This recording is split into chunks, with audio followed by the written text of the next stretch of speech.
The Empire cracks down on its citizens. Mon Mothma recruits a new ally. Cassian gets into trouble and more as the Sky Guys are back to recap episode 7 of Andor.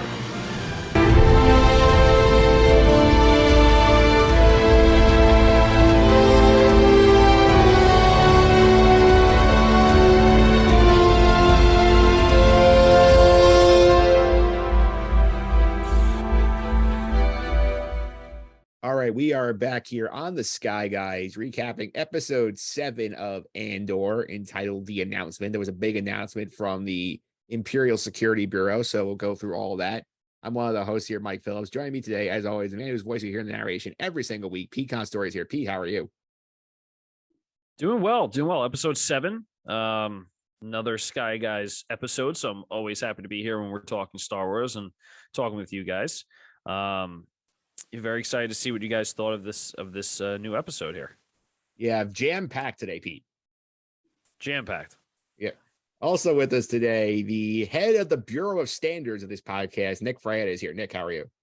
Doing great. I am pumped to talk about this one. I am really excited to get into it. That's all I have to say. Absolutely here. And also joining our dinner party today, we talked to him in the offseason about some Jedi Fallen Order. Nick D'Alessio is here. Nick, how are you? I'm good. I'm happy I've been promoted to the AAA, the minor league team now. So I'm hoping I get a good shot here going on to the majors. So yeah, Nick is confused. Nick's a little confused right now about the reference, but we'll get to that. We'll get to that. How are we going to refer to one another? How are you yeah. You're going to call me Nick? Or you're going to call him Nick? What are you going to do? I'm gonna go with D'Alessio and Fraietta. All right. Cool. I said that, like when we have the mics, we also have that problem. So luckily, there's no more Pete's right now in this podcast. That would be cool. They were the one and only. Yeah, the one and only Pete. And speaking of the one and only Pete here, you can tell you all at home, like, you want to subscribe to the Sky Guides podcast, you can check us out on Google Play, TuneIn, Stitcher, Spotify, Amazon, all the usual suspects. You want access to the podcast day after you record, get on this podcast. You probably just on the suffering, you're waiting a couple of days. So make sure you do that. Yeah, absolutely. We say it every week. I see Nick, the recovery room Nick, is subscribed. I know Nick Fraietta is subscribed as well. I am. You gotta subscribe. You have to do it not only for us but for yourselves. You get the early access.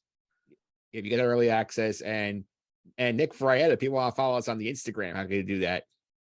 On Instagram, our first meme in a while just went up, and there's going to be a lot more coming.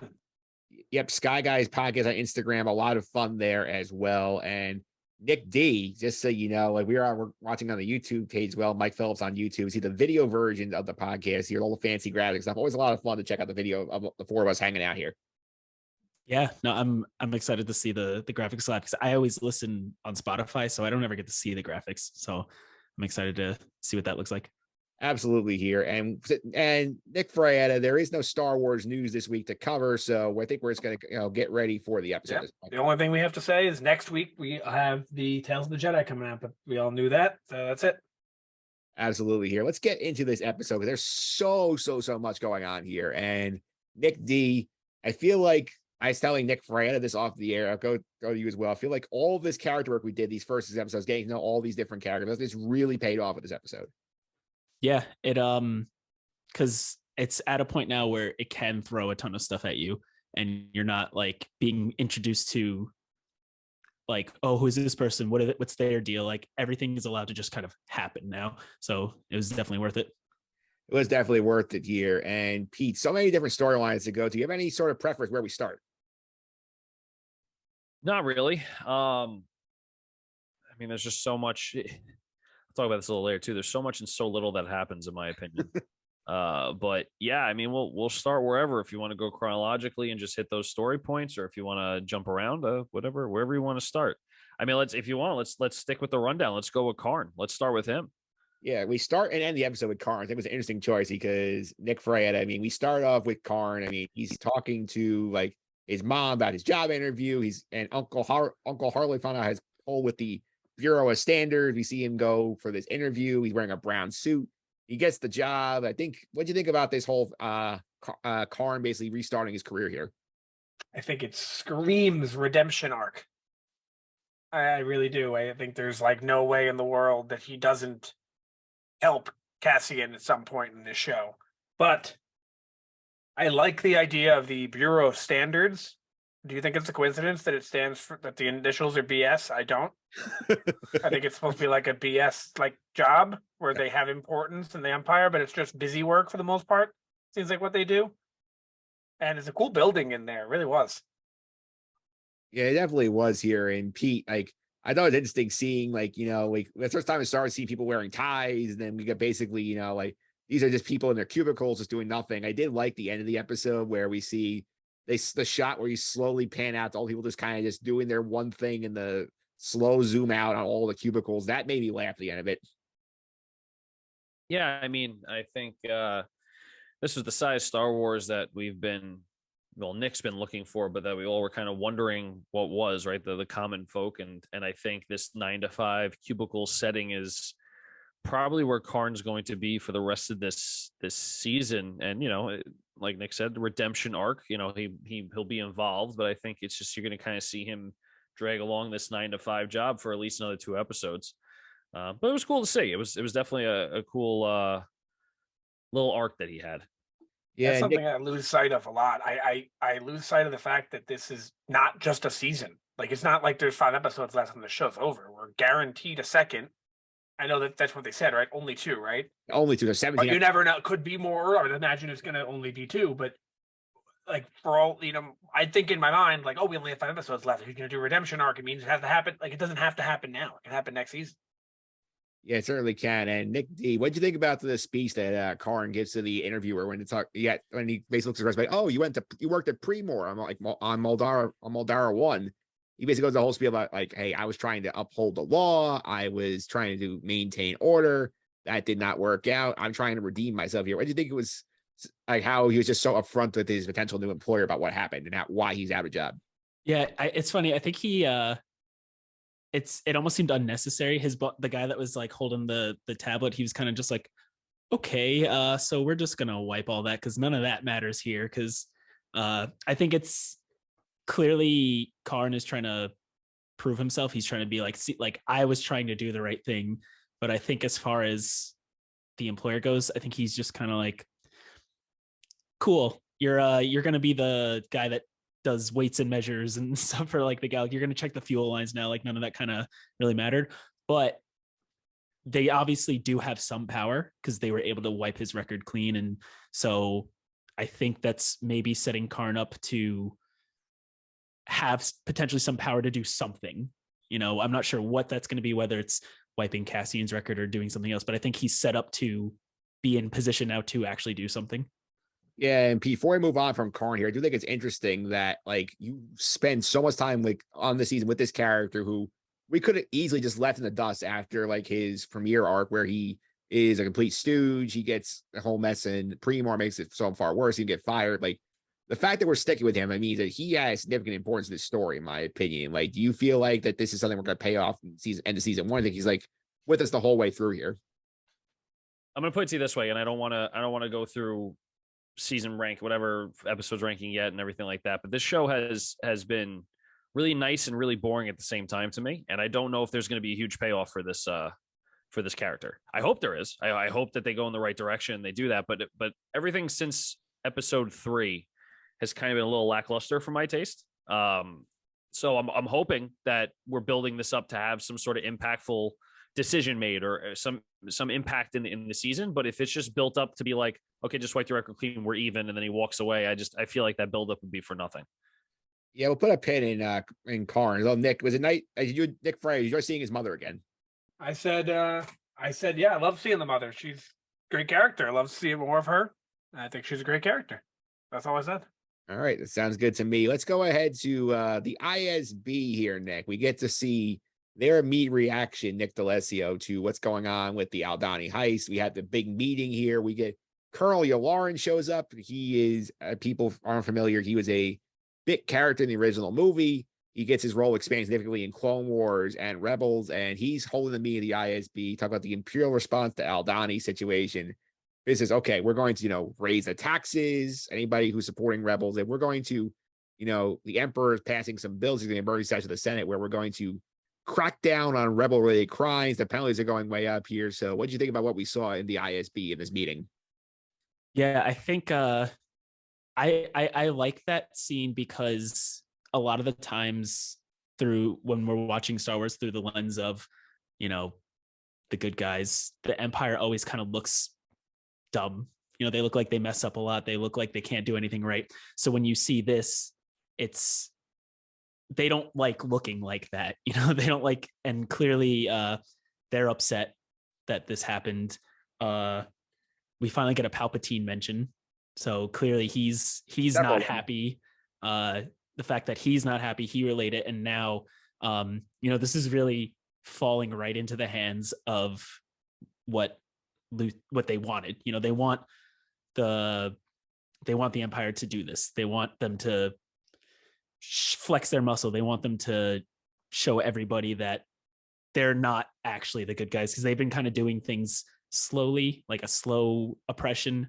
And now it's like gloves are off. We're going to just, anybody who's against us, we're taking you out. And I think you see that happening now. Yeah, I got Nick Fraietta here as well, too. I do think it's interesting that we see that meeting, and then right afterwards, we see that Deidre basically goes and talks with one of her underlings and says, like, we're doing this incorrectly. Like, this is exactly what they want. This is not a heist. This is an announcement that they're here and the rebels are going to be a problem for it. I did think it was interesting that this is a very big episode for Deidre. I think she's a MVP caliber character in this episode, and the show in general, but in this episode especially. She pretty much had been a conspiracy theorist the last couple episodes in their mind, and now it's like, oh, maybe she was right. And everything's coming together, and all her little theories turn out to be true, where they look at her now as in, oh, she might be onto something, and everyone's getting jealous, and good for her. Yeah, and Pete, it was interesting because we see that she just quietly goes to ask a security people or that person, like, hey, like, I want all this sector data. Like, can you discreetly get it to me? And then Blevin calls her out for it at the meeting, like our favorite guy, Blevin. And then she basically points out, like, hey, like, I figured out here what the rebels are doing. And basically, they're stealing money from one sector, using it to fund activities in another. I'm like, we're being extremely dumb because the rebels don't care where our lines are on the map and who controls what. They're just going to do whatever they want and just move money around, make their moves. So very good job by Deidre and cracking what the rebels were up to here. Well, 100%. And I also think this sets up a nice internal conflict, in the ISB. I think this is going to be something that's going to be explored, not only this season, but maybe next season as well. But I think we got a little taste of, even that one, I can't remember his name, but he's one of the maesters in Game of Thrones. He was just like, yeah, watch your back. Like, he just automatically, once he helped her out, he was like, yep, just watch your back. And Deidre's like, oh, okay. And you just kind of see that on her face that, like, okay, this is something that internally is going to be happening now. Yeah, Major Partagrass, who we saw earlier in the season, basically kind of say, hey, you're onto something, but be careful. Like, he's telling her again, hey, like, you have good instincts and you're right, but like, you're pissed off that whole room. So that become like, they're going to have knives out coming for you. And anything else you want to get to in the ISB, Nick Fraietta, before we go ahead here? Because I did think your guy Blevin like looked like an idiot when he did that.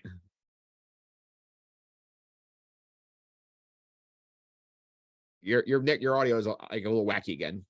It's a little delay. Yeah, I'm not sure what to do with that. Just so you know, just like a little behind the scenes for everyone listening to the podcast. Nick's fine on my end, Mike. So just to give you a heads up, he's not coming through on my end. I don't know what's going on with that. So, Nick D, do I sound all right to you? Like the first couple of, like, your box lights up like you're saying something, but the first bit gets cut off for me. That's so bizarre because I can hear you. I can hear you fine, Nick. Here, why don't you guys move on? I'll drop out and I'll come right back. Yeah, so like he right now, basically like what happened is he's like having some technical issues. He's gonna drop out, come back in here. And Nick D, what'd you think of Mr. Blevin here? Because like we're not big fans of his, what was going on with the episodes. Like it's sort of like how like how much of a douche he was when he first shows up. Like Blevin basically trying here to just like drag Deidre and say, look, she's going behind our back. She's trying to con away promotion. And the way he looked like an idiot there, I thought was very funny. Yeah, because initially he was right. Like she was overstepping her bounds, but they made it pretty clear that Palpatine's, as soon as he can like go to the Senate and like put some bills in place. He's probably like, ooh, I can do this now because he loves being a politician.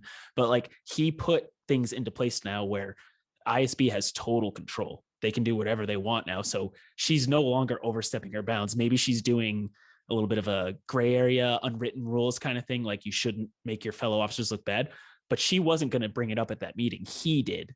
So by him bringing it up at that meeting, he kind of tried to be all like, ooh, look at me, I'm calling her out again. And it totally backfired on him that time. So yeah, that's for sure here. And I think we should go on, I think, to Luthen's storyline, because Luthen has a lot of stuff going on in this episode. I mean, we do get a scene, Pete, where like Mon Mothma shows up. She returns the item that like she was looking for originally for Perrin. They have a coded conversation. I did like how we cut basically between like the back room view, the view outside where the driver just standing there, can't hear what's going on in the shop. And we basically had Mon Mothma saying, hey, like, did you pull off Aldhani? Like, do you know what you did? And like how much harm it's going to cause? He's like, I know exactly what I'm doing here. I want the Empire to create issues here. And like, people are not going to care unless the Empire screws them more. So like, if we get them to like overreact, start freaking out and like squashing people's liberties, we're going to get them to, come to our side. So what do you think about Luthen's perspective here?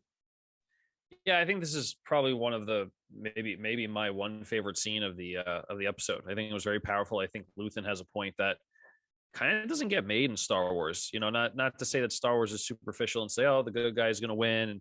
And this is more of like a reality check. Like, listen, if we don't do something and people don't get, if we don't do something, then we're all going to get hurt. If we don't hurt people along the way to get to the greater good, almost like the ends justify the means here, then what's the point of this rebellion? And I think this was like a harsh reality and like I said, a reality check to Mon Mothma, like, hey, you can't help everyone. People are going to get hurt. People are going to die. This is going to happen if you believe in the rebellion. So I think it was probably the most powerful scene of the episode.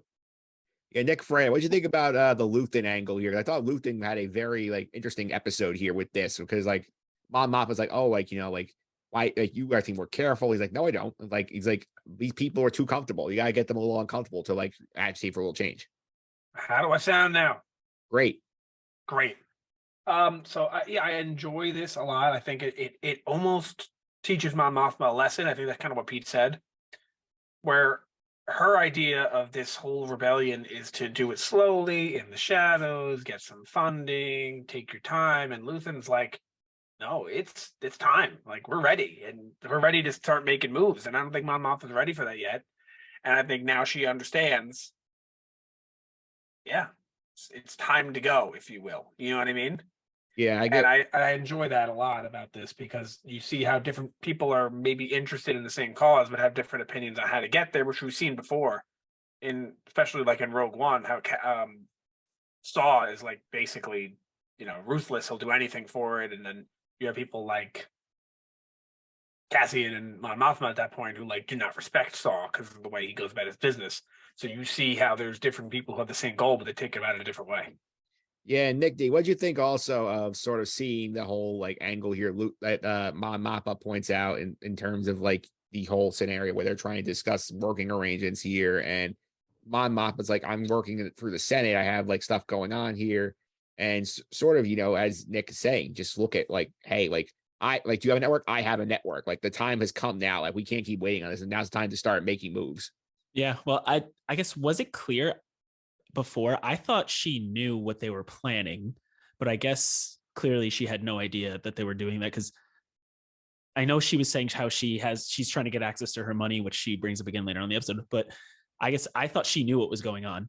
So when you see her reaction to like, did you do this? Were you a part of this? It's kind of like, it's showing how she's now becoming the Mon Mothma that we know in like when the rebels are at their highest. And she even says something later on in the episode at the dinner party where she's like, I'm taking a page out of Palpatine's book, like, I'm going to mess up her line, but she says something like, I show them the stone, they don't realize that I have the knife at their neck, kind of thing. I think she's realizing now, like, okay, I can't do this the bureaucratic way. I can't do this the way that I think it needs to be done. Like, this is a realization for her.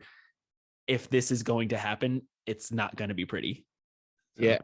And Pete, it's like her way of doing it is like, I'm just going to be a nuisance to the Empire with funding, and charity events, and they'll think I'm annoying, sure, but I'm really working under their nose. So I'm showing them the stone. I'm being annoying, but they're not going to realize that I'm doing that. You know what I mean? That's exactly what she means by that. And what's the thing I really appreciate about this scene is that Luthen's shop has some new goodies in it. Yeah. You would think they just fill it with goodies, leave it alone, no one touches it. You film a couple scenes in that thing, and you just start. Scene's over. We're done with this room now, you know. But they changed it, and they put a Jedi Temple guard helmet in there. So he's still collecting. He's either still collecting, or maybe he has like a rotating thing. I don't know, but it looked like this. It's just cool that they updated. That's all. Yeah, and Pete, I think that scene Nick D brought up an interesting point here in terms of like Mon Mothma not knowing that Luthen was pulling this thing on Aldhani here at the whole heist scenario here. It's interesting is that like where is this up here? Like we kind of thought that Roken was gonna be our guy to sort of be the foundational like rebel member and Obi-Wan, and Luthen sort of is that guy here where he's basically has all these things going on here, has his whole network of different connections. Nobody knows too much information. Luthen is really the head of the whole snake.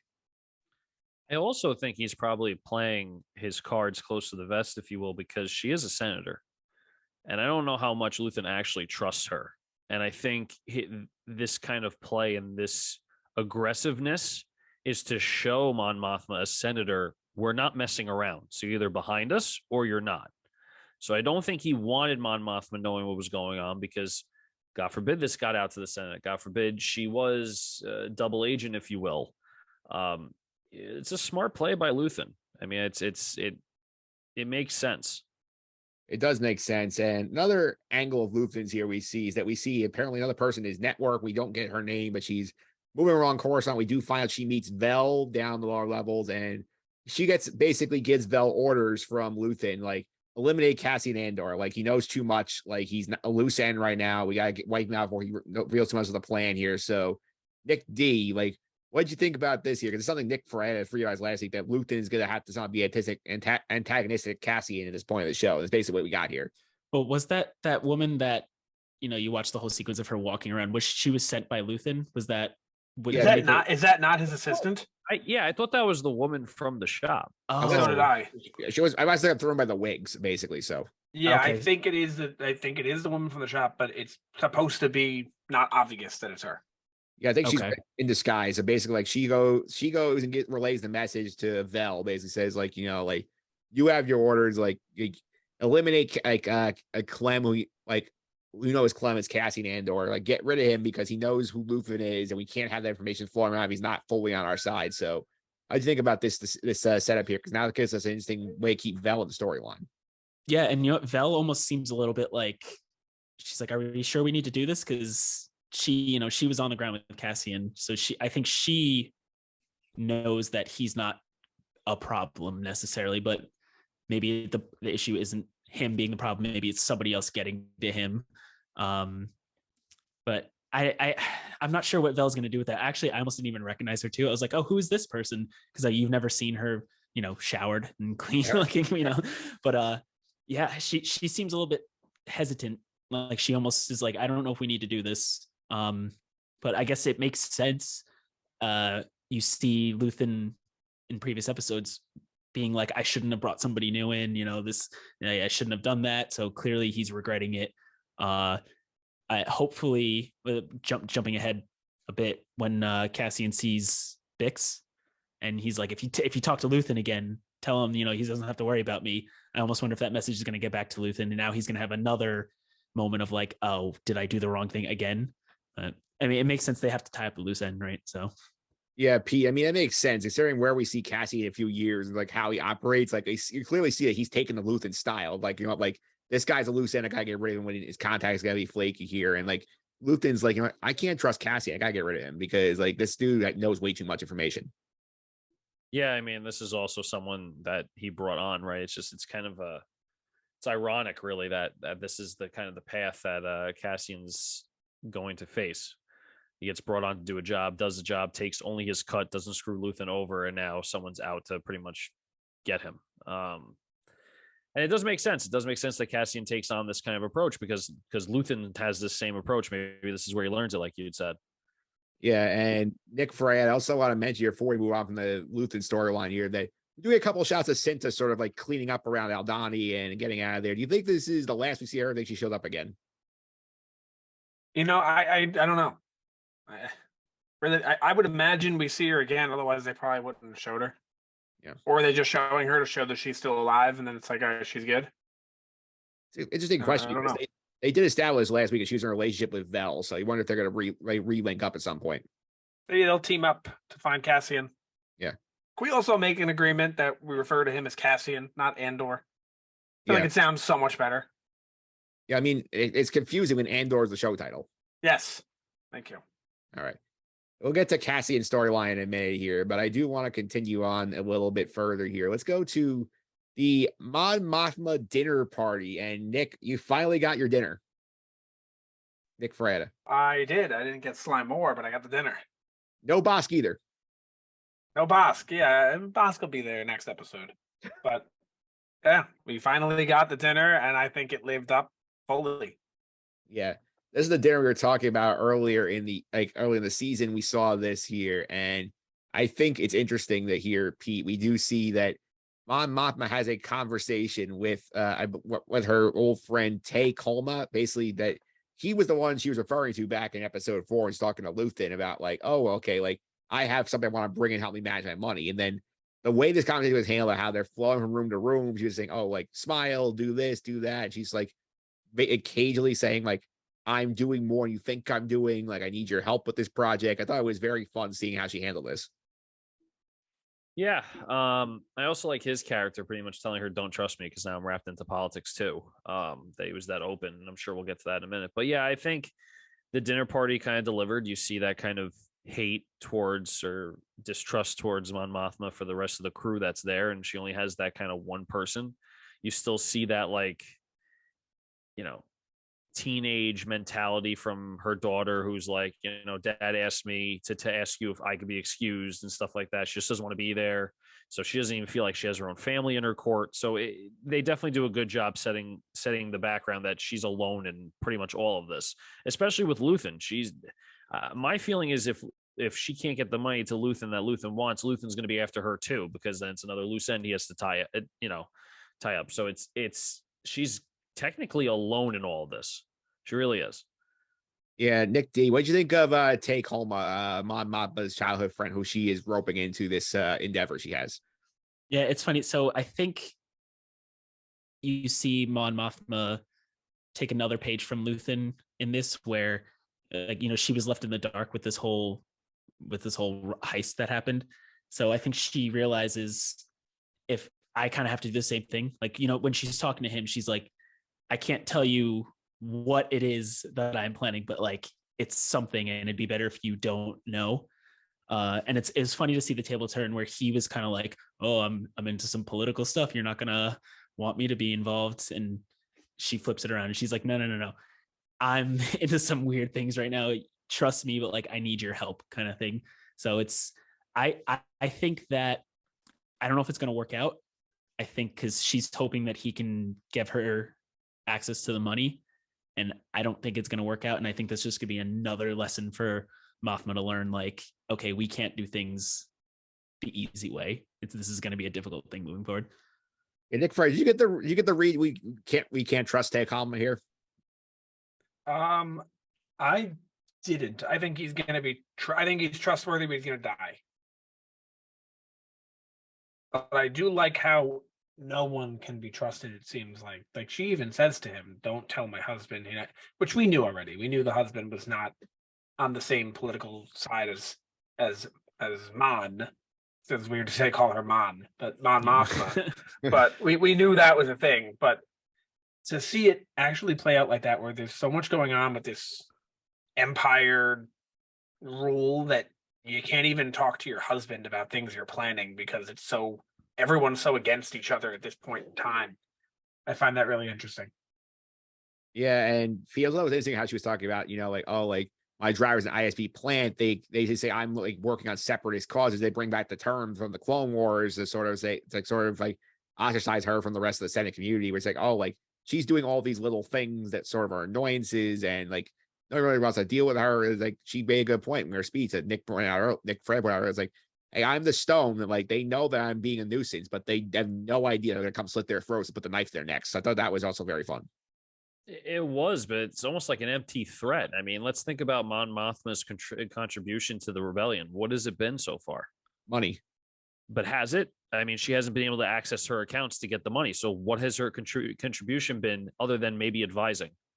Well, I think she was able to get money initially, right? Okay. And then I think they started tying it up, and then that's when they had to plan the heist. I think. So even if it's just a little bit of money, I mean, she's not really doing anything with the, yes, I understand what the metaphor is, but like, I feel like it's an empty threat. I think it's like a persona that she's trying to fulfill, and it's not going to work out to the way she thinks it's going to. So basically you think that she's trying to play Luthen, but she doesn't have Luthen's skill set. Not even just skill set. All she is the purse, for the lack of a better term. Yeah. What exactly is she? She's not making any movement in the Senate because no one will listen to her. She has zero pull. She has zero support with her own family or the Senate. All she has is, here's a few hundred credits, go do something for me. So I agree with the statement that she makes, and she's a part of it, and she's funding it. But if she can't get her money, what is that? What is that saying going to do? That's an empty persona, because she literally only has Luthen, and if Luthen turns on her, she's done. So right now, and we know that she's a big part of the rebellion just from what we see in Star Wars, right? I mean, this is not unknown knowledge, but it's almost like she's trying to convince herself of it, not that it's actually true. Yeah, Nick Fraietta, I do think it was interesting that, like, when she has a conversation with Tay Colin, basically says that only 3 people in the entire galaxy know what I am doing behind the scenes here, basically. And we know basically the 2 of them right now are Luthen and Luthen's assistant, based on the conversation in the shop here. Are we just to believe that the third is Bail Organa? Or is the third her? No, she's Or 3 Bail? people. 3 people. Is she including herself? No, she's 3 people know what I am doing. I would assume that Bail is the third. I guess so. Yeah. Right?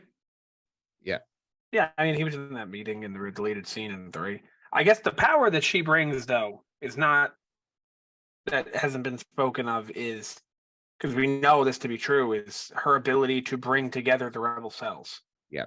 All the different rebel cells exist right now, and it's her job, or not her job, it's what she's the one who brings them all together. That's what she ends up doing. So that's what she does, I guess, is finds a way to unify them.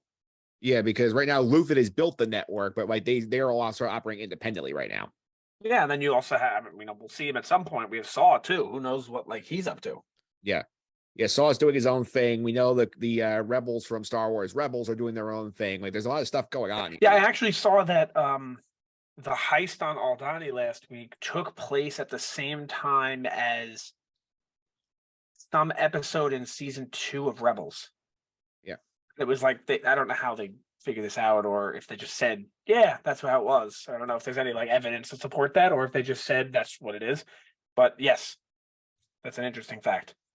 Interesting fact here. I think that's a sort of a good wrap on the Mon Mothma storyline here. Let's go to Cassian here, and Nick D. Felt a little weird to go 17 minutes into Andor without seeing Cassian at all. Well, I guess that's to what you were saying at the start of this, where all the character building that's been done is finally paying off now, because you can go 17 minutes, and when Cassian shows up, you're like, oh yeah, that's right, Cassian. But he's, I mean, if you think if the height, everything just went down, he took his credits and he left. So you don't need to jump to him right away, because you know he's going somewhere. So by the time we catch up and see where he went, I think spacing wise, it feels like it was actually a good amount of time before he was introduced. Yeah, and Nick Fraietta, we see he does go back home. He goes back to Ferrex, pick up his mom and the droid, and say, we're gonna leave. I got a bunch of credits. We're gonna go relocate somewhere safe and get away from the Empire here. I do think this is an interesting sort of idea he had, where we talked about at the beginning of the series, he's not a guy who wants to be involved in rebellion. He wants to just protect his own skin and run away from the problems. So we're sort of seeing what if Han Solo took the money in episode 4 and ran away? True. I guess it's everyone's dream, though. If you're in that kind of neighborhood, live in a ghetto, you live in the slums in the Star Wars world, your dream is to get out. Yep. And he wanted to, I guess that was more about helping his mother than it was about helping himself, I think. Yeah. And, the classic, she says yes and then says, oh, I don't know. You knew that was going to happen, and then she doesn't want to leave, and then he's stuck with her there trying to figure out, why not? Let's just go. What are you doing? But That's what I took away from it, is that it was more about him trying to help her and how he's becoming more, or excuse me, less selfish, more selfless.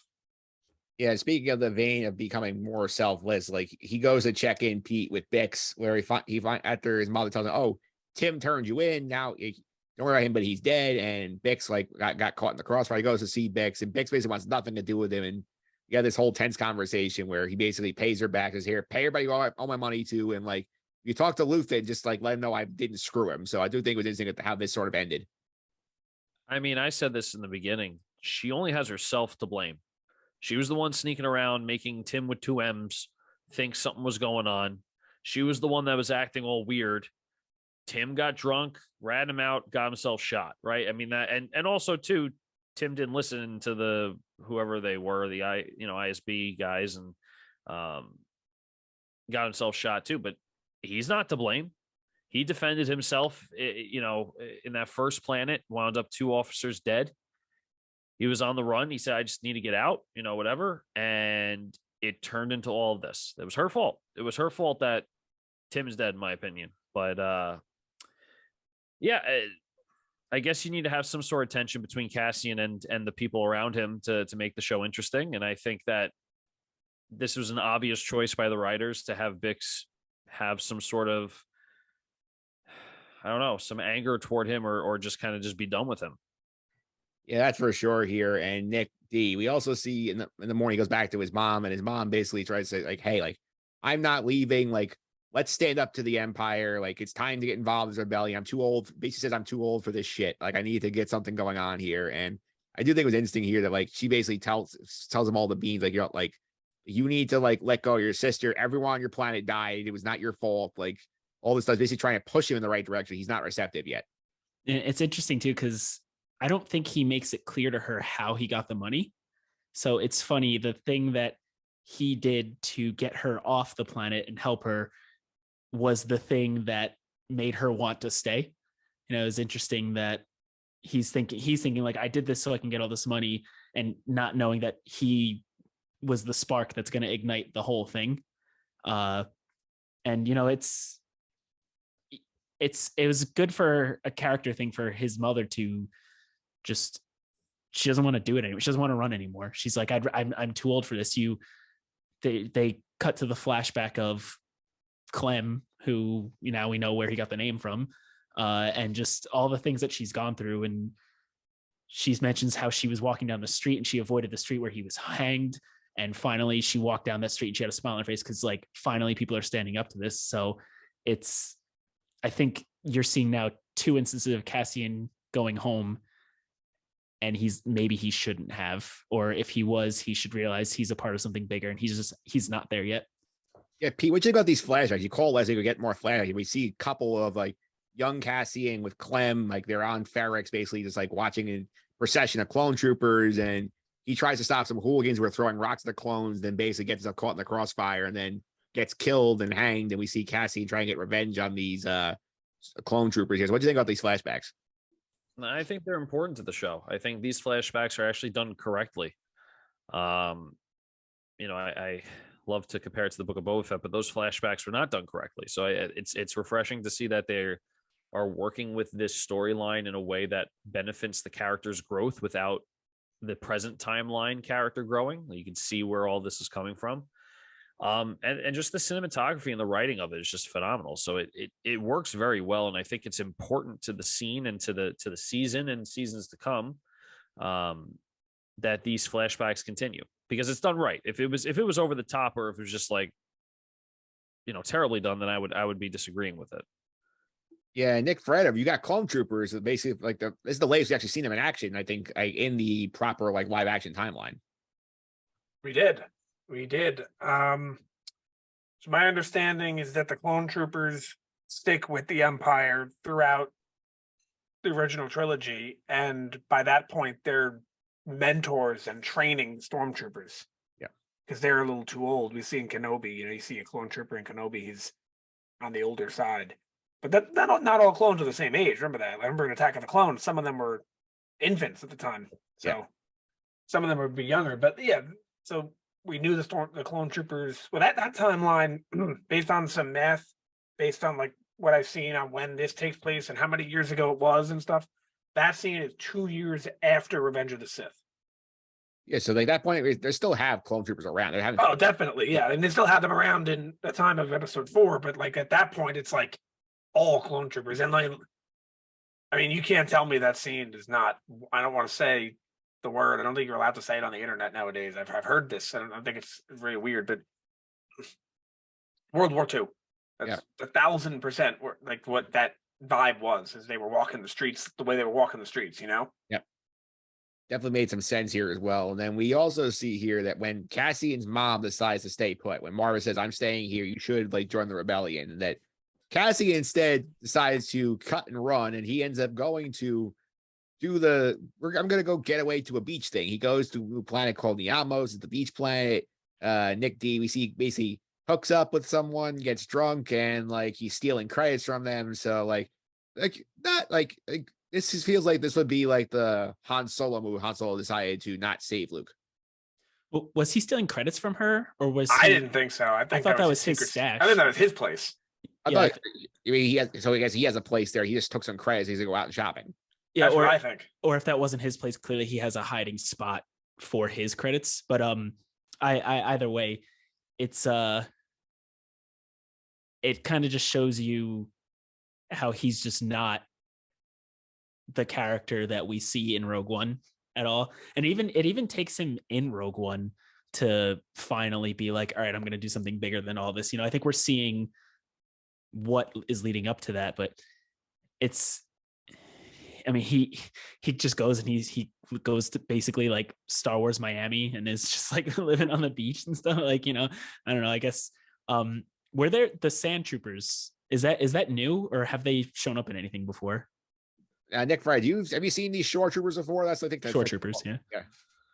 I mean, they have a striking resemblance to the Sand Troopers from A New Hope, but like obviously it's earlier on. But they're in Rogue One. They're in Rogue One, and they're also in this I did not know. I remember them in Rogue One, and it says here they're in. I don't remember this. If you guys do, please let me know. They're in Chapter 15 of The Mandalorian, which is the Believer, which I believe is the one right before the rescue mission. I do not remember that at all. Yeah, I think that's like they might be at the Imperial base that Mayfell and Mando invaded. Maybe. Yeah, so like they're there. But they are in Rogue One. They're the shore troopers that fight on Scarif, and I love this planet because it's like we haven't seen a beach world in Star Wars yet, except Scarif, and Scarif is Imperial occupied and just a base really. So it's just not, you can't really see like the surfer dudes of the Star Wars world now, and we finally got aliens now. Yep, stuff like that. We're finally getting like stuff that you've never seen before in Star Wars. Again, that we're seeing for the first time. Yeah, absolutely here, and we do see that this is basically like I'm gonna take my money and go retire, go find a private island, disappear. Like he tries that approach, and then we see that he's minding his own business. He's just wandering around on the beach, and then like a bunch of they're the Imperial people are called them like rebel like miscreants or sort of running around causing trouble. Cassian says, "Oh, I shouldn't be seen here," so he starts to slink away. He gets caught by a shore trooper, and then we see Pete. We see like these Imperial security droids come out here, the ones that look like K2SO. Like for a second there, I thought like, oh, they lied to us. K2SO is here, and then we hear the voice like, nope, not him yet. But I did think it was cool they did pull that. Yeah, it's a nice little I don't want to say call back because it's technically before, but it's a nice little call to those droids, just a familiar face, if you will. It's not necessarily a cameo, but it's something that you recognize if you watched Rogue One. I don't know, just seemed like Cassian just wanted to retire, and they wouldn't let him. Yeah, they wouldn't let him. And Nick Fraietta, we'll sort of end here with Cassian's story where like he gets arrested by these guys, and then he's at basically the kangaroo court they have set up for all these like people they're rounding up, and then he's telling like, oh, I was just a tourist. I was like just trying to like stay out of trouble. And she's like, and that like judge who really doesn't really give a crap what's going on there. She's like, oh, you had bad timing. Like, oh, this would have been 6 months about a week ago. Now it's 6 years in prison. So like, this is a really messed up way for him to end the episode. Yeah. So first off, was what was I going to say here? Oh, do you think it's possible I think when we finally meet K2SO, assuming he's not reprogrammed, because in Rogue One they mentioned that he's a reprogrammed Imperial droid. I don't think it's going to be Alan Tudyk's voice until he's reprogrammed. That'd be crazy to me that he sounded like that, but he was still a bad guy. Yeah. So I think it's not that droid was K2SO, but I think it's possible that one of those droids could be him, and then once he's reprogrammed, he sounds the way we know him. You see what I'm saying? Yeah. So I don't like, think that one was him because the coloring on like his shoulder is orange, and that one was red. So I don't think that was him anyway. But I do think it's possible that we could see him before knowing it's him. And that court that you mentioned, does that not remind you exactly of the court in The Dark Knight Rises? yes, that's what I was referring to. Yeah, it sounds just like that when they send the people on the ice and stuff. But bad timing, you're right. And now he goes to prison with the 6 years. So you know he doesn't spend 6 years in prison, because 6 years from now is like in between A New Hope and Empire. So we know he's not spending 6 years. So 2 questions. A, how does he get out? And B, who does he meet in prison that either helps him get out or help him with something else? Because he could meet someone in prison, let's say Jim with 2 M's, and then Jim teaches him a valuable lesson, and then when he gets out of prison, he uses that lesson. Or he could meet someone like Saw in prison, not necessarily Saw, but someone like Saw, who helps him get out of prison. So it could be someone who helps him, or someone who he learns a valuable lesson from when he gets out and remembers it. And then the person gets the valuable lesson dies. Yeah, something like that. Or he can't get out. Like, he's leaving at the last second and the door closes and he's stuck in the prison, like what happened with Han and Kiara in the beginning of Solo. Yeah, I want to put a pin in that one. I feel like it's something we're going to discuss in the predictions here. I feel like that's a very key thing that we're all going to be talking about next week, because we're assuming he's not going to spend the next 2 episodes in prison. I think we should put that a pin in that, Nick Fraietta, save that till the end of the show. Yep, and the only other thing I have to say this episode is that before we get into the wrap up stuff, is this is supposed to be the show we mentioned. They have 4 3-episode arcs. Now that's, first of all, that's not true. The first 2 were 3-episode arcs. This is a standalone. The next is a 2-episode arc, and then a 3 to close it. So this one is on its own. That's just based on directors.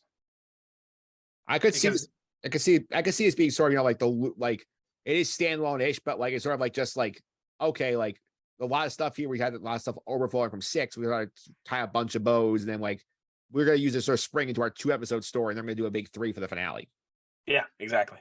All right, so put a pin in that here. Now let's get to some of the stuff we do every week at the end of the podcast. We're gonna go into all of our fun trackers and things. And Nick D, are you aware of the character draft? What's going on right now? Yes, and I think it's still zeros across the board. I'm pretty sure. Yep, it is all zeros across the board here. The graphics not loading for me on my end right now, so I'll edit them in post for the video audience here. But right, just a refresher on the teams. I have Bail Organa, C-3PO, and Krennic. Nick got mentions of Palpatine, but no physical appearance of him. General Draven and Ahsoka, Pete as Jyn Erso, Harrison Dula, and Asian Callus of the ISB. So I think we all still have paths to get points here. Nick is the closest because he got his guy mentioned twice in this episode. I think the only character that has a chance to show up is Palpatine. I don't think anyone else has a chance. And I think Palpatine's chances are very slim.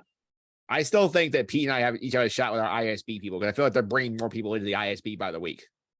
That is true. I never would have thought they would bring in anyone, to be honest, and they did bring in someone. Which, by the way, I don't think he even looks like him. No, I think like they just sort of. I think the Rebels version, I think he kind of does. A little bit. Yeah, because they went on the Rebels timeline, because he does show up there. He looks similar to that. All right, let's go ahead here to all our trackers here. Nick D, no Hondo yet again. I think, as I've said throughout the season, he's not going to be in the show. No, but I'm every time I see a new episode of something Star Wars announced, because of you guys, I'm like, all right, when is Hondo showing up? Is there a chance of Hondo being in this? Absolutely here. Nick Fraietta here. No anime cameos yet. That should be changing soon. Whenever Saw shows up, I think we're going to bump that tracker to at least 1. Yeah, maybe Saw shows up with somebody too, or maybe that's their idea. We show you that they're going to have one guy, so you're expecting it, but then we throw someone else at you when you're not expecting it. Maybe. Yeah, absolutely here. And Pete, the live action tracker got one this week because Colonel Yularen originally appeared in A New Hope, so he is on. We have got one on the board here. At least we got one. I was very concerned that this whole show we weren't going to get any of our trackers. But yeah, we got one. We did get one here. I want to throw one out to the panel here. Do we count clone troopers in the live action cameos here? Because they just showed up in the flashback. I would say if it was an individual trooper, yes, but a series of troopers, no.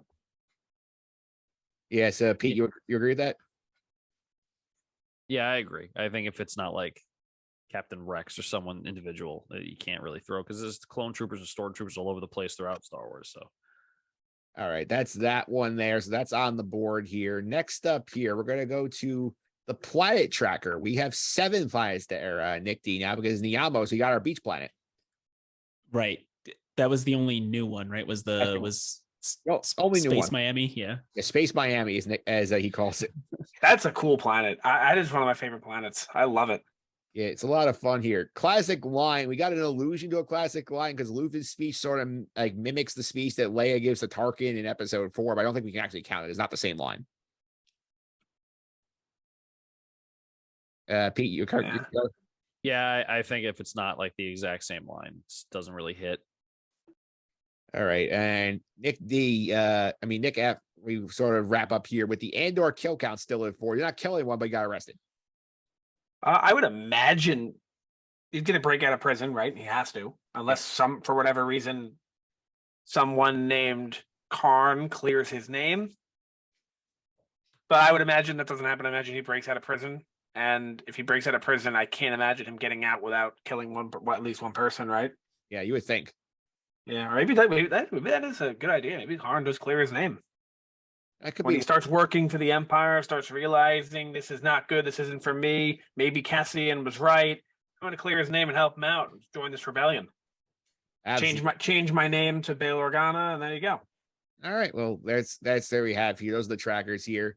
Now I'll go to the MVP, LVP board. These are the MVP and best and worst characters of the season so far.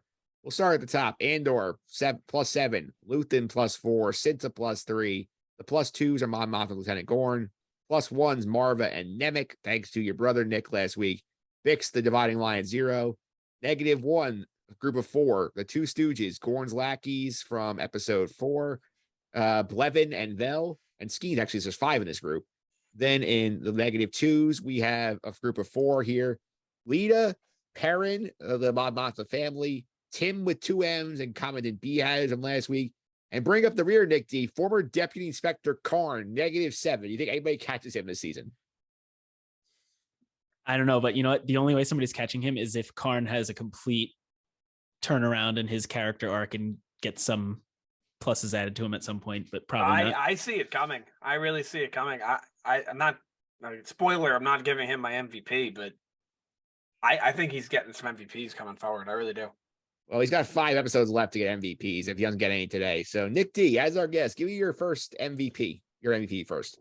So, my first MVP, or my only MVP because there's only one. What's her name again? Miro, Supervisor Miro. What was her first name? Deidre.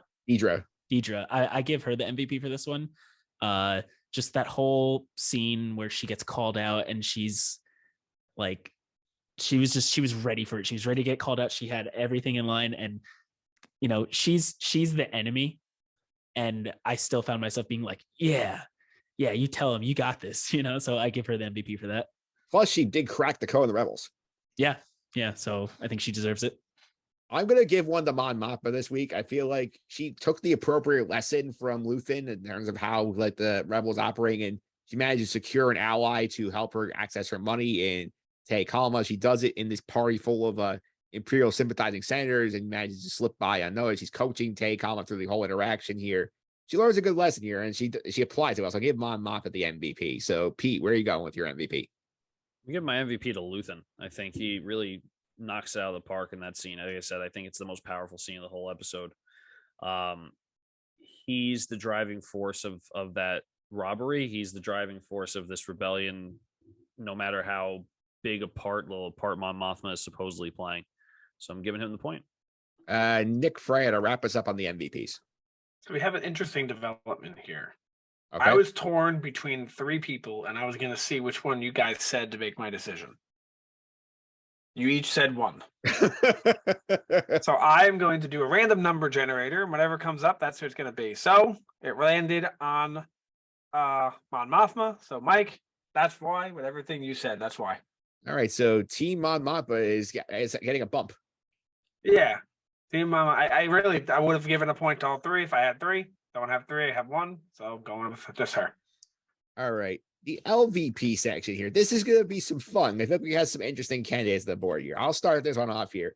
I'm going to give one to Nick's pal Blevin, because I feel like he came out of that meeting so smug, like, I caught Deidre in the act. She's trying to subvert our jobs here. And watching that smile just disappear from his face over the course of the meeting is so satisfying. He's like, oh man, I screwed up very badly. And like, he is literally the most smug Imperial officer there, and he got his ass handed to him by Deidre in this meeting. So Blevin LVP for me. Pete, who's your LVP? My LVP is Mon Mothma. She is a Imperial senator who has a ton of money with zero backing, is taking orders from some guy who's posing as a shop owner, and pretty much is getting threatened by him, saying, you need to get us that money. People are going to die in this bill. Like, it's not a great look. I don't think she's a very strong character right now. She was strong in the first, let's call it 5 episodes. This episode is a weak one for her. She's alone. I think she's grasping for straws. I think you can see she is hiding behind a facade of, the whole, they see a stone, but I'm going to be coming at them with the knife. Like, I think that's a facade. I think she's trying to overcompensate for how scared she is. So she gets the LVP. Nick Fraietta, your LVP. My LVP, I wanted to give it to Bix for just like letting Cassian walk away and clearly being upset about it and not being upset enough to stop him when she should have stopped him because he's been a good person to her. But I'm going to give it to Blevin. I just don't see a character that was worse than him in this one. You're right. He had his ass handed to him. And that's, too bad for him. Yep. For him. And Nick D, I know you told me offline. You got an interesting choice to go here for the LVP. Might be a little controversial. Yeah. I'm actually going to give the LVP to Cassian, to Andor. I think he did everything wrong in this episode. I think he doesn't realize the result of his actions. The reason why Bix and everybody doesn't want him around is because he left and they have to deal with the fallout of it now. He wants his mother to come with him. She doesn't want to. He goes to Space Miami and he gets arrested. I think he was written to kind of, fall a little bit, and to the show's credit, he did. So that's why I give him my LVP this week. I did think about the LVP. I like it. I felt like Blevin just like came in on such a high. I had to knock him down a peg because it felt like he came in so smug. Yeah. All right, so that's the MVP LVPs here. Let's start with the grades of the episodes. We're going a scale of 1 to 10. 1 is this is worse than the Word That Was Up Book of Boba Fett.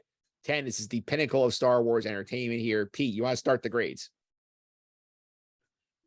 Yeah. Like I said earlier in the show, I think this season of Andor has been a lot is happening, but not a lot is happening at the same time.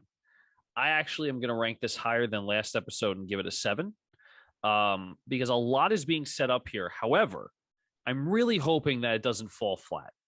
I really hope that they take these arcs and how they're developing and really pull them into a really, really good arc and something that actually means something. To me, last episode was such a letdown compared to how they built it up. So I'm hoping that this build up, which I think has been the best episode so far, because you like, like one of the Nicks was saying, I don't remember if it was Fraietta or Recovery Room Nick, the characters already.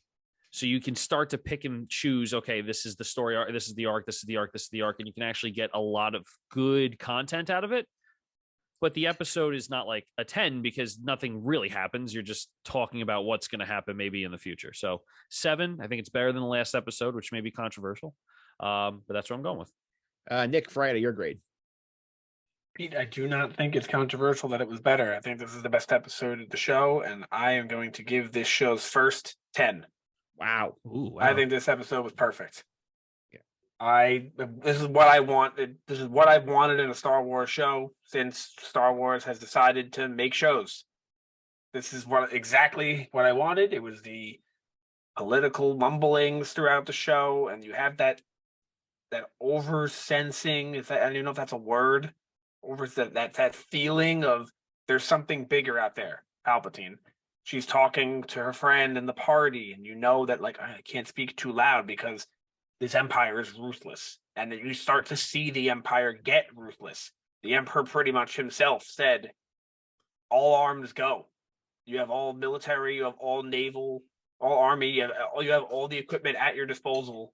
Find these people, and I feel like it just ramped up huge. And this is exactly what I've wanted in a Star Wars show forever. The only thing that would have made it better is if we saw, the Senate happening, like the Emperor himself and stuff like that. But that's a small price to pay. Nick D, your grade. So I'm trying to think on your guys' scale, 5 is like Average. solid, right? And on like my personal scale, I'd say that's a 7. So after crunching some, mathematical equations here, I would give it an 8 because I think that this is the best episode since maybe 3. I agree. I think 6's payoff wasn't as good as we'd like, but I just think like this I know, Pete, you've recently been watching Game of Thrones, and this kind of makes me feel similar to how I did when I was watching that show, where it's well written, it's actually good acting. Watch any scene from Boba Fett and then watch any scene from this, and oh my god, it's night and day, the acting and just the writing. And there's so many plots going on, separate things going on, but it all is cohesive. And I think this episode was a perfect example of how that works. So I give it an 8. I give it a 9. It's my highest grade of the season. I think my one complaint is I think the Karn stuff did not add much to the episode. I think that when we started with Karn and ended with Karn, I don't think was representing what the whole episode was in a sense, because the stuff with Luthen was great. The Mon Mothma stuff was good. Cassian stuff made sense. Like the thing that bothered me was like the Karn stuff was like fluff that we didn't need in this episode. Cause like we could have checked in with Karn next week and not had a big deal. I think like starting with him, I think sort of altered the tone of the episode for me a little bit. I think give it a 9. I think other than that, it was a great episode.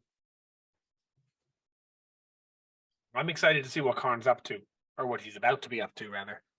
Yeah, it's not the place of his stuff. And it's sort of like it was like this. We start with him and we end with him. It felt weird. Considering like everything in the middle seemed much more important than what we have with Karn. And with that, we go on to our final topic of the week here: predictions for next week. Nick Fraietta, you want to lead us off here?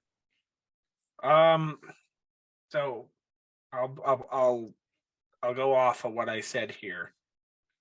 Excuse me, I'm going to go with the opposite of what I usually say here. There will not be a Bosk sighting next episode. There will be no Bosk. I think we're going to see Cassian in prison. I think my guess is instead of getting broken out by somebody like Saul, I think he's going to meet someone in prison. So I think he's going to meet some guy. I have no idea who it could be, who teaches him a valuable lesson. And I don't know. I mean, this is prediction, so we'll see when you come. But I'm going to predict that he does not get out of prison next episode. He'll get out in the following episode. All right. So you think he's stuck in prison this episode? I think he's stuck, learns some lessons, plan an escape. The following episode executes the escape, and that's the end of your 2-episode arc. Nick D, your prediction. So I also think it's leading up to some type of prison escape. I think his sister's going to get the prison blueprints tattooed on her, and she's going to intentionally, no, I'm just kidding. Prison Break reference, if anybody got that. I think it's going to lead to a prison break of some type. I'm honestly not sure where this is going. I don't know I think Vel and Cyril, and I think they have their own ways of trying to get to Cassian, and I think it's all going to kind of happen at the same time. And I'm not sure who's going to help him, who's going to be against him, but I think it's leading up to some type of prison break. And I also think he's going to meet somebody in prison, whether it's Saw or an unnamed character. He's going to meet somebody important that's going to teach him a lot. And then somehow he's getting out of there. All right. I'll take my next prediction here. I think we're going to have obviously some fun in the prison sequence. I think he meets one of Saw's partisans in prison. And I think they break out in the episode. I think that we're going to end up at 9 where we meet Saul. I think the breakout happens here towards the end of the episode where they work together, get out, and the guy brings him to Saul. I think I'm also going to add a note here on the other storylines going on here. I think we're going to get more drama out of the ISB next week. I'm going to stick again here. I'm going to say that Peter, I get a point. I think one of our guys shows up here at the ISB to help out Deidre in her investigation. No way. No way. You're just desperate for a Funko Pop. I'm telling you, we had so much ISB. We had 2 ISB characters in the draft. Not one has appeared yet. Yeah, we've also mentioned my characters 6 times in this episode alone. Yes, I just call ISB though, where Deidre's investigation takes a big step forward. And that is well here. And Pete, your last on predictions, where you want to go? I don't know. I feel like everyone's pretty much said what probably is going to happen. Jail for a couple episodes. I really don't know. I'm very, very lost as to what to predict here. I think we get more that maybe this wasn't said. We're going to get more Ferric stuff. I think we're going to get more of that rebellion starting. I think maybe Bix and the mom talk a little bit, and they kind of team up. But other than that, in the jail, I really don't know what to expect. Yeah, I do think that one thing I forgot to mention earlier that Nick Fraietta made a good point about the names being very deliberate here, the Bureau of Standards being BS, Cassian's droid being named B2 Emo, I think is also very on the nose. You think Cassian's emo? No, Cassian's droid being 2 Emo. You think oh yeah, I mean the way he acts, yeah. Yeah. So that's it for the week here. So we're gonna be back next week for episode 8, kick off another storyline here, I think here. So Nick D, thank you for coming on the recap. I really appreciate it. People want to check out some of your stuff on Twitch. How they do that? Yeah, thanks for having me. So go to twitch.tv/the recovery room. And then if you're watching the video version at recovery room 90, that's my Twitter. Right now I'm streaming through 2018's God of War because the sequel's coming out very soon. And then also for, October spooky games, I'm going to play Little Nightmares 1 and 2. So yeah, like 3 weeks for God of War, I think. 3 weeks, I think. Yeah, it's coming soon. Absolutely here. A lot of fun. Pete, people want to follow you on social media. How can they do that? At PJ Consadori 29, retweeting a bunch of this stuff. Star Wars, obviously, hockey season's in full swing. Rangers are doing pretty good. They're looking promising. So definitely give me a follow there. Yeah, as our good friend Will Schneider says, the Rangers might be a wagon this year, Pete. Listen, they're looking really good. It's only been 4 games, so I'm not going to be overly optimistic, but we'll see how the season goes. Absolutely. And Nick, if people want to follow you on social media, Nick Fraietta, how can they do that? At Nick Fry _9 on Twitter, and I'm retweeting a lot of stuff here, and you can also find the link there for all of our stuff. And from what I hear, the Rangers window is open. It is wide open. So what better time than now? A better time now, indeed. Also follow me on Twitter, mphillips331. That's MPHILIPS331. Coming up this week on the Just on the Suffering podcast, doing some baseball talk. I had a Yankee ALCS preview with Dan Federico on the podcast. Also had Nick Fraietta was on the podcast. Did NBA over-unders. That's out now. I actually took all those over-unders individually that me and you both did, and then I put together 4 of them in a parlay. So we'll revisit in the end of April and we'll have some money. Yeah, that will definitely good to have some money there. And also, we're going to do NFL picks coming later this week. Nick, our friend Justin Diaz is going to be on the picks this week. Yeah, well, when it comes to the picks, Mike, I'll tell you this right now. There's nothing more fishy in the world than that Giants line, and I hope neither of you take it because if Vegas doesn't lose, there's something going on there.